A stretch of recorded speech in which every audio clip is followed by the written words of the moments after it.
The Ag Outlook Forum is this week in Washington, D.C., and really kicks off a host of exciting reporting in the ag space. Today, we're going to dig into these reports, look at what happened last year, and what that could potentially mean for 2025. I'm Veronica Nye, a senior economist at TFI. Thanks so much for joining me. You all are very familiar that corn, soybeans, wheat, and cotton make up about 75% of fertilizer usage in the United States. So everyone is really keen to hear what USDA has to say in both their WASDE reports, in the Outlook Forum this week, in the prospective plantings reports, and how that actually ends up hitting the rubber to the road when it comes to how much growers are planting of those respective commodities. Last year's reports had a lot of exciting movement in the market, and I'm going to focus just on corn. So in the February 24 WASDE, you'll recall that USDA expected that corn acreage would be about 94.6 million acres of corn.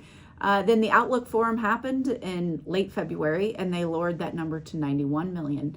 Then came around the prospective plantings report in late March, and growers said that they would only plant 90 million acres. USDA then adopted this number going forward for the WASDEs until they could true out the numbers later into the season.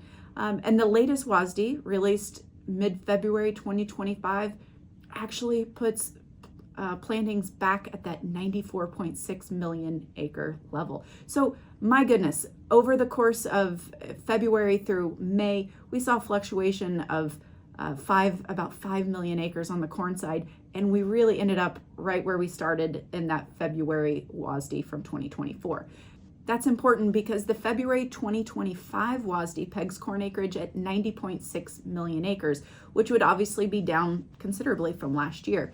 Now, market commentators have been talking, what if we have 94 million acres? What if we have 96 million acres? When 50% of fertilizer usage in the US is attributed to corn, man alive, that's a big fluctuation that we're potentially trying to price into the market.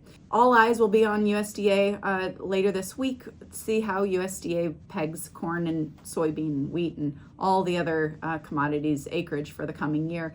So a few reports to keep your eye on for the next couple of months. One is the February WASDE that was released on the 11th of this month.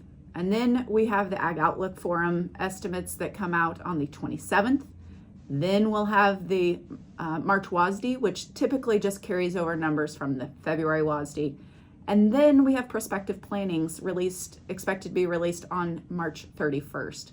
Now, typically we do not see those prospective planting numbers reflected in the WASDE until that May report. So over the next few months, we'll really see what USDA thinks is going to happen in the market versus what growers think is going to happen.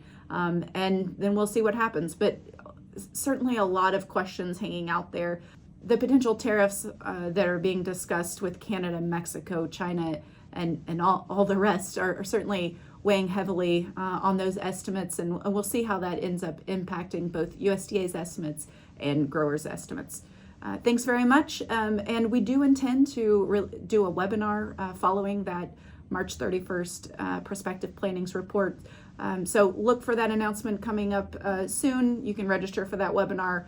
We'll talk about the things that we discussed today, so recent history, and also the potential for 2025. Thanks very much.